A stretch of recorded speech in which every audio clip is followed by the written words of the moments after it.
Shalom, jumpa lagi dengan Ibu Domingga dalam pendidikan agama Kristen dan Budi Pekerti kelas 9.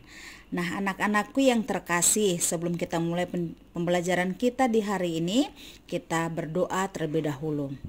Bapa, kami bersyukur kepadamu ya Tuhan, karena kasih setiamu yang masih menolong dan menuntun kami hingga saat ini. Kami bersyukur untuk situasi di mana kami masih tetap ada dalam pembelajaran dalam jaringan Tuhan. Kiranya Allah menolong kami boleh melewati masa-masa ini dengan baik. Hari ini kami akan belajar bersama-sama Tuhan tentang merajut perdamaian melalui toleransi. Kiranya Allah menolong kami untuk mengerti dan memahami akan materi hari ini Tuhan, dan kami bisa melakukannya juga dalam kehidupan kami ya Bapak. Terima kasih Tuhan, kami serahkan waktu pembelajaran kami ke dalam tangan Tuhan yang kuat. Biarlah kehendak Tuhan yang jadi atas setiap kami. Di dalam nama Tuhan Yesus kami berdoa. Amin. Nah, anak-anak, hari ini kita sampai pada bab yang ke-10 dengan judul materi Membangun Perdamaian, Merajut Toleransi. Bahan Alkitab dari Mazmur pasal 133 ayat 1-3 dan Kisah Para Rasul 10 ayat 1 hingga ayat yang ke-48. Baiklah anak-anak, sekarang kita akan lihat tujuan pembelajaran. Jadi setelah mempelajari materi ini, yang kita harapkan adalah pertama, kalian dapat mendeskripsikan arti dan fungsi dari agama. Yang kedua, kalian dapat menjelaskan makna toleransi untuk perdamaian antar umat beragama. Yang ketiga, kalian dapat menemukan pesan Alkitab tentang perdamaian antar umat beragama. Yang keempat, kalian dapat menyebutkan perwujudan perdamaian sesuai dengan konsep iman Kristen. Dan tujuan yang terakhir yang dapat kita capai melalui pembelajaran ini adalah kalian dapat menganalisa berbagai kegiatan di sekolah dan masyarakat yang mencerminkan perdamaian antar umat beragama. Nah, anak-anak, sebelum kita mulai, Ibu mau bertanya terlebih dahulu. Nah, menurut kalian, apakah agama dapat memperdamaikan? Atau justru agama yang sering menimbulkan konflik?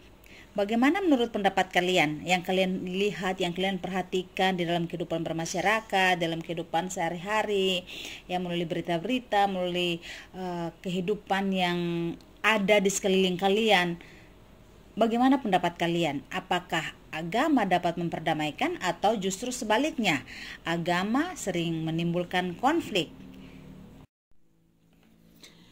Ya, karena dalam sejarah dapat ditemukan banyak bukti bahwa agama ternyata sering menjadi penyebab suatu peperangan dengan korban yang cukup banyak. Jadi, agama merupakan hal yang sensitif bagi kehidupan perdamaian.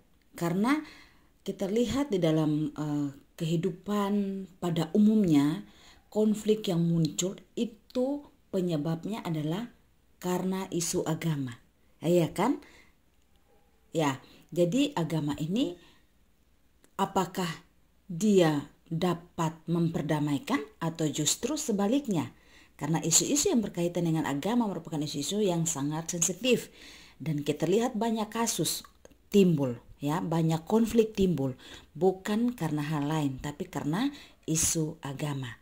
Oke anak-anak, Ibu harap kalian bisa mengerti hal ini dan kalian bisa menjawabnya sesuai pengertian dan pandangan kalian masing-masing. Ya, anak-anak, kita masuk di bagian yang pertama, yaitu arti dari agama, ya. Nah, kata agama ini berasal dari bahasa Sanskerta yang berasal dari akar kata a yang berarti tidak dan gama yang berarti bercampur atau kacau. Jadi agama artinya tidak kacau atau teratur, ya. Maksudnya bahwa agama itu adalah peraturan yang dapat membebaskan manusia dari kekacauan yang dihadapi dalam hidupnya, ya. Kata agama dalam bahasa Inggris yaitu religion berasal dari bahasa Latin religare yang berarti mengikat kembali. Nah, maksudnya apa? Maksudnya, setiap orang yang berreligi atau beragama adalah orang yang senantiasa merasa terikat dengan sesuatu yang dianggap suci.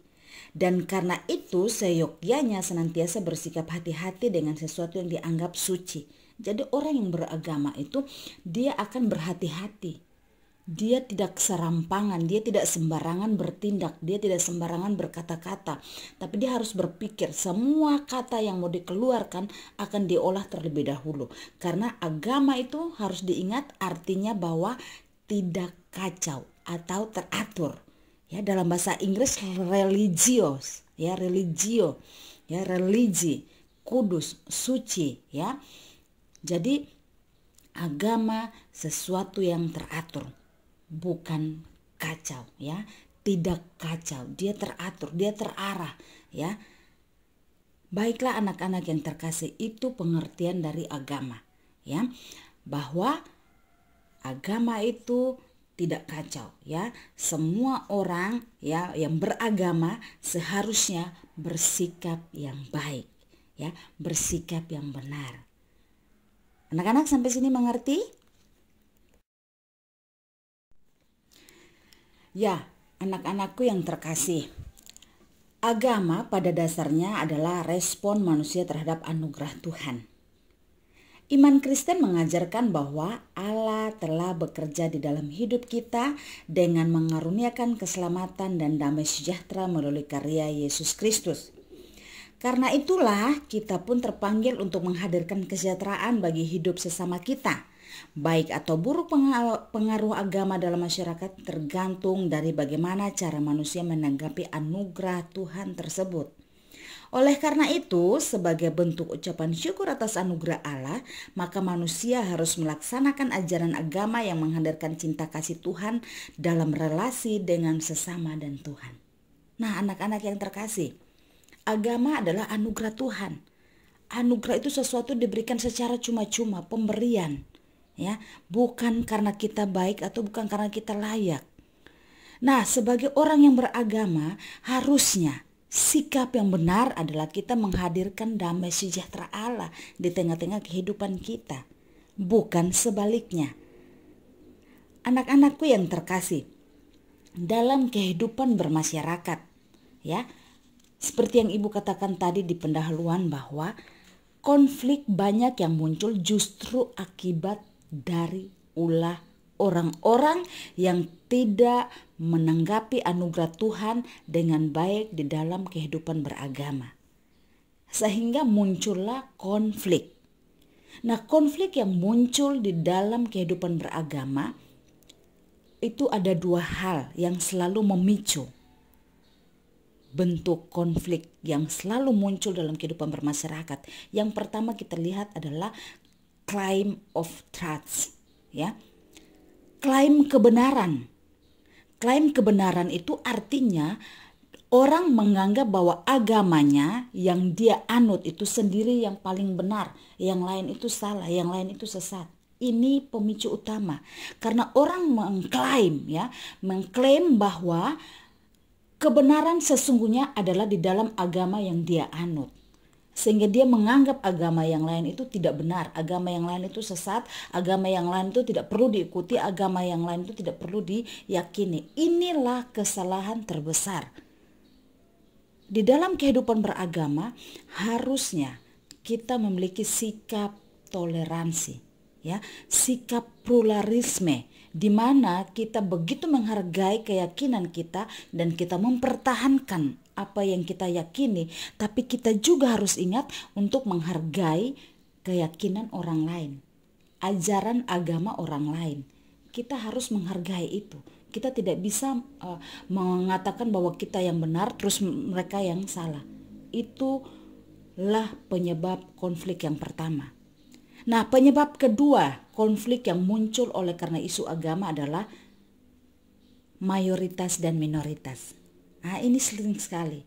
Kaum mayoritas atau kaum terbanyak akan menekan kaum minoritas atau kaum tersedikit.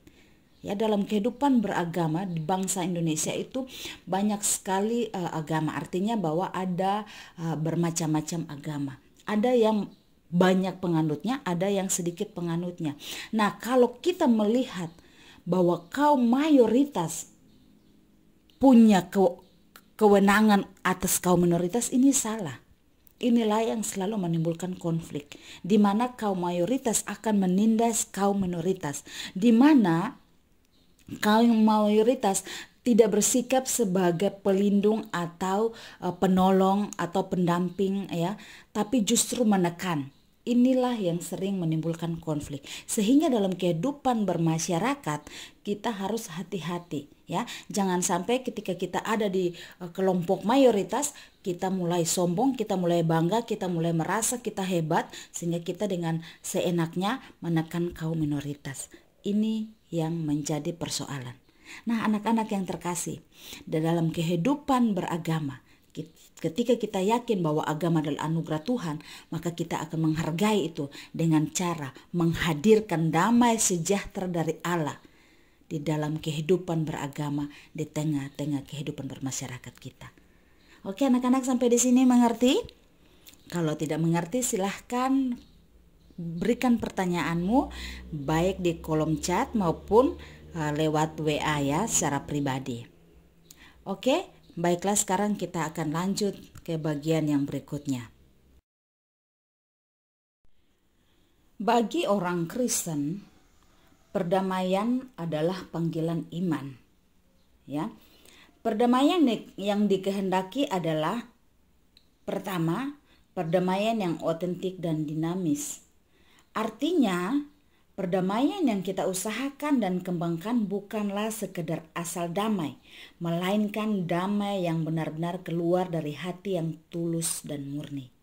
Yang kedua, perdamaian dan kebebasan. Ada kaitan antara perdamaian dan kebebasan. Artinya, perdamaian harus terpancar dalam kebebasan, bukan perdamaian yang dipaksakan dan justru melumpuhkan dan mematikan kebebasan. Perpaduan antara kedua hal ini disebut tanggung jawab. Kebebasan beragama tidak bisa dijadikan alasan untuk melakukan apa saja, melainkan harus dilakukan dengan bertanggung jawab. Salah satu tujuan tanggung jawab itu adalah menjaga dan memelihara kesejahteraan hidup bersama sebagai tugas dan tanggung jawab semua umat beragama. Agama pada dasarnya bertujuan untuk menghadirkan damai dan sejahtera bagi hidup manusia. Dalam kekristenan, kita beriman kepada Allah karena karya perdamaiannya melalui Yesus Kristus, yang seharusnya mendorong kita untuk terus-menerus membangun perdamaian dengan sesama kita. Orang Kristen harus sadar bahwa ketika hubungan damai dengan Allah secara vertikal dibangun, maka pada saat yang sama seharusnya hubungan damai dengan sesama secara horizontal juga dikembangkan. Oke, anak-anak, sampai di sini ada yang mau bertanya? Silahkan tulis pertanyaan kalian di kolom komentar atau bisa japri ke nomor WA Ibu. Oke, anak-anak, kita lanjut ke bagian yang berikutnya. Ya, anak-anak, kita lanjut ke bagian yang berikutnya, yaitu perdamaian dalam perspektif Alkitab dan teologis. Nah, dalam teks-teks Alkitab, pembahasan tentang perdamaian ditunjukkan oleh dua kata yang sering muncul dalam kaitannya dengan pemahaman mengenai damai, yaitu dalam Perjanjian Lama, Shalom, dan dalam Perjanjian Baru, Eirene dan Soteria atau keselamatan. Nah, anak-anak yang terkasih, ayat-ayat Alkitab menjelaskan bahwa kata damai dipakai dalam kehidupan sehari-hari, terutama dalam hubungan antar manusia. Damai dipakai sebagai salam saat bertemu dan berpisah, sebagai salam pertemuan atau perjumpaan yang memberi salam mengharapkan lawan bicara dalam keadaan sehat, bahagia, senang, dan sentosa. Sementara itu, sebagai salam perpisahan yang memberi salam damai mengharapkan Masing-masing di antara mereka tetap dalam keadaan selamat setelah perjumpaan terjadi. Mengingat kata damai tersebut memuat harapan untuk keselamatan, maka kata tersebut juga menjadi semacam berkat yang diucapkan secara khusus di dalam suatu perpisahan. Ya, itu menurut Kermer dalam Setiawan 2011 halaman 22. Nah, dalam hal ini kata damai secara langsung maupun tidak langsung dikaitkan dengan dimensi religius. Karena kehadiran berkat tersebut diimani hanya dapat terjadi karena pekerjaan Tuhan. Damai sebagai salam atau salam berkat, khususnya dalam perjanjian lama, hanya terjadi dalam situasi ketika orang taat kepada Tuhan. Di dalam Alkitab, kata damai juga memiliki konsep keutuhan, kesentosaan, dan kesejahteraan, baik berkaitan dengan aspek personal maupun sosial. Pertama, damai dalam perspektif pribadi, yaitu mencakup aspek fisik maupun batin atau dimensi keutuhan pribadi maupun martabat manusia. Damai secara fisik diartikan apabila orang tidak berkekurangan, cukup makanan, ada tempat tinggal, dan tidak mengalami kesulitan untuk hal-hal yang berkaitan dengan kebutuhan tubuh. Karena itu, orang-orang yang tidak mampu memenuhi kebutuhan dasar kehidupan adalah manusia yang tidak memiliki damai atau tidak mengalami damai. Nah, yang kedua, damai berkaitan dengan lingkup sosial. Di sini damai berarti adanya keutuhan sosial, kesejahteraan sosial ketika masyarakat hidup dalam suasana yang aman dan damai. Dengan demikian, damai berkaitan dengan relasi antar manusia. Nah, di sini juga penting kita menghubungkan makna damai dengan keutuhan dalam masyarakat dengan ide relasi antara penguasa dan warga masyarakat, atau antara pemimpin dan rakyat, atau yang dicirikan dengan relasi harmonis. Nah, anak-anak yang terkasih, Tuhan Yesus menggunakan kata damai atau Irene sebagai salam perjumpaan dan salam perpisahan. Secara khusus Tuhan Yesus mengajarkan bahwa inilah nilai tertinggi dari damai berkaitan erat dengan ajaran sentral Tuhan Yesus tentang kerajaan Allah. Secara sederhana dapat digambarkan bahwa kerajaan Allah adalah suatu keadaan di mana Tuhan hadir sebagai raja. Jadi sangat berbeda dengan konsep kerajaan yang kita kenal yang lebih bersifat teritorial dan berkaitan erat dengan kekuasaan. Ya, anak-anak, kita lanjut ke bagian berikutnya, yaitu perdamaian antar umat beragama. Nah, anak-anak, kita harus mengakui bahwa bangsa Indonesia adalah bangsa yang memiliki kemajemukan agama. Ya, karena itu pengajaran agama seharusnya juga disampaikan dengan wawasan perdamaian. Nah, supaya kita bisa hidup damai antar umat beragama, sikap yang penting yang harus kita miliki adalah pluralisme. Nah, pluralisme ini adalah sikap menghargai dan mempertahankan keyakinan agama sendiri dan juga menghargai dan menghormati ajaran agama orang lain. Ya, dalam sikap pluralisme kita harus menganggap orang yang berbeda dengan kita itu sebagai saudara, sebagai sahabat, sebagai sesama yang memiliki tujuan yang sama, yakni kesejahteraan manusia dan alam ciptaan pemberian Allah. Ya, dalam konflik yang muncul akibat perbedaan agama, meredam atau menghentikan konflik saja belum cukup.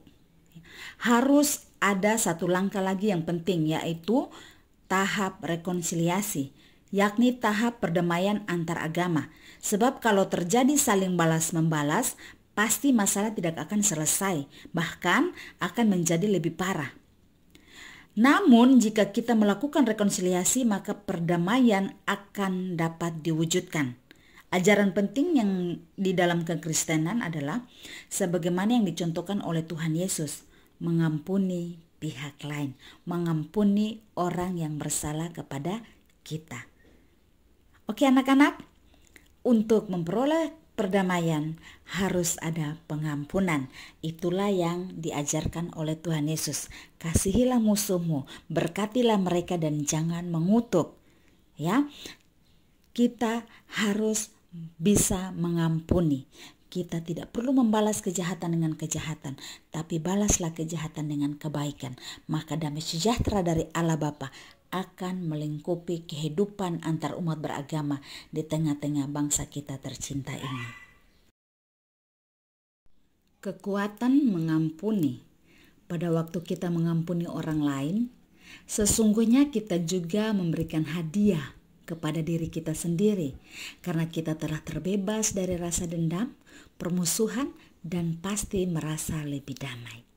Itulah kekuatan dari mengampuni, bahwa ketika kita mengampuni, kita dibebaskan, kita dimerdekakan, kita hidup dalam kelegaan, kita hidup dalam damai sejahtera Allah.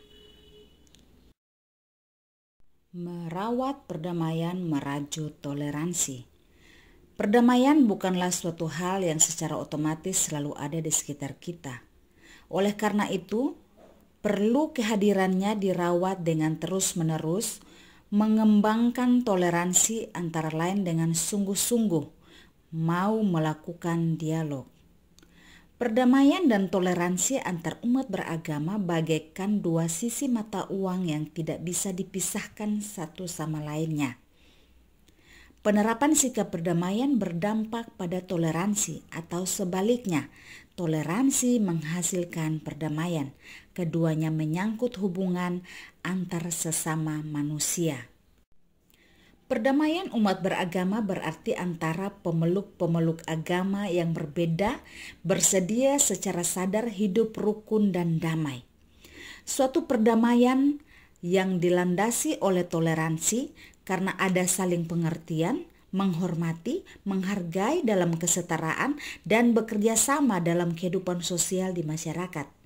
Hidup rukun artinya hidup bersama dalam masyarakat secara damai, saling menghormati dan saling bergotong royong atau bekerja sama. Jika perdamaian diaplikasikan pada hidup dan kehidupan sehari-hari, maka akan muncul toleransi antar umat beragama. Atau jika toleransi antar umat beragama dapat terjalin dengan baik dan benar, maka akan menghasilkan suatu masyarakat yang damai. Toleransi sejati didasarkan pada sikap hormat terhadap martabat manusia, hati nurani dan keyakinan serta keikhlasan sesama apapun agamanya. Toleransi antar umat beragama harus tercermin pada tindakan-tindakan atau perbuatan yang menunjukkan umat saling menghargai, menghormati, menolong, dan mengasihi. Termasuk di dalamnya menghormati agama dan iman orang lain, menghormati ibadah yang dijalankan oleh orang lain, tidak merusak tempat ibadah, tidak menghina ajaran agama orang lain, serta memberi kesempatan kepada pemeluk agama untuk menjalankan ibadahnya.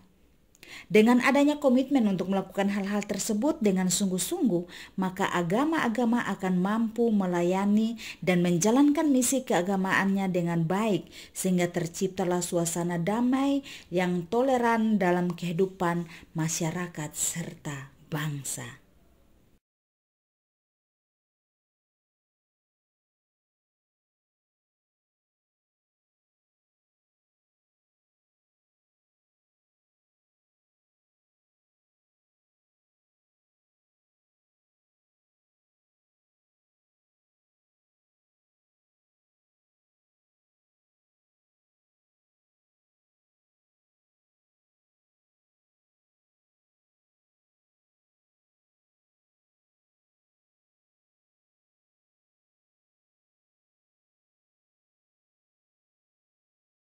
Baiklah anak-anak, demikian penjelasan Ibu. Jika ada pertanyaan atau ada yang belum mengerti atau ada yang kurang jelas, silahkan tinggalkan pertanyaan di kolom komentar atau bisa japri Ibu lewat WA.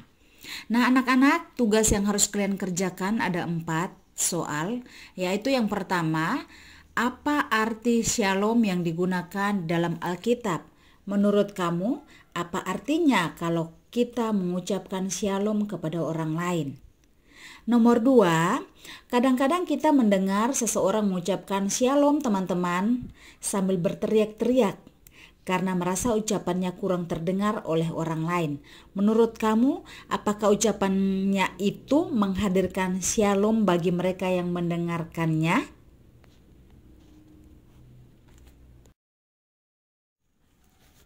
Nomor 3, di atas dikatakan artinya perdamaian yang kita usahakan dan kembangkan bukanlah sekedar asal damai, melainkan damai yang benar-benar keluar dari hati yang tulus dan murni.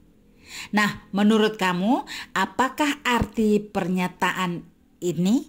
Berikan contohnya dalam hidup sehari-hari.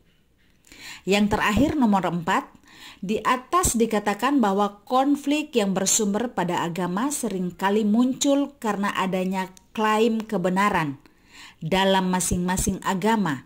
Coba jelaskan, apakah itu berarti kita tidak dapat mengatakan bahwa agama adalah agama yang benar? Silahkan dijawab anak-anak. Jawaban ditulis di kertas jawaban dan dikumpulkan ke sekolah setiap hari sesuai jadwal ya. Kelas 9 jadwal pengumpulan tugas adalah hari Sabtu. Ibu tunggu ya. Oke, anak-anak, terima kasih semuanya. Ibu harap semuanya dapat mengerjakan tugas dan dikumpulkan supaya kalian bisa dinilai.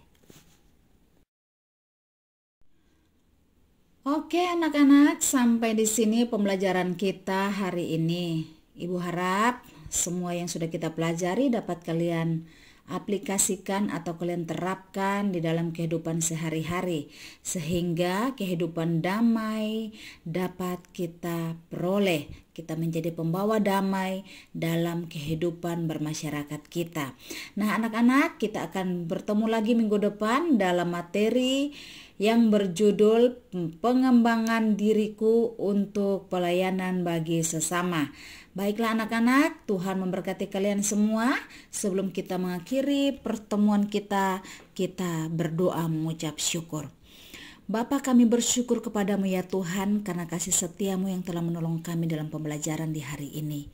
Kami rindu untuk menjadi pribadi-pribadi yang dapat membawa perdamaian dalam kehidupan bermasyarakat, dalam kehidupan berkeluarga, dalam kehidupan kami sehari-hari ya Bapa. Tolong kami supaya memiliki sikap hidup toleransi yang baik antar umat beragama, menghargai dan menghormati agama yang dianut oleh orang lain, menganggap orang lain yang berbeda dengan kami sebagai saudara, teman, dan sahabat Tuhan, sehingga kami bisa tetap menciptakan kehidupan damai di tengah-tengah bangsa kami. Terima kasih Tuhan Yesus, terima kasih banyak ya Bapa. Ini doa ucapan syukur kami Tuhan, di dalam nama Tuhan Yesus kami bersyukur. Amin. Oke anak-anak, terima kasih semuanya. Sampai jumpa, Tuhan memberkati.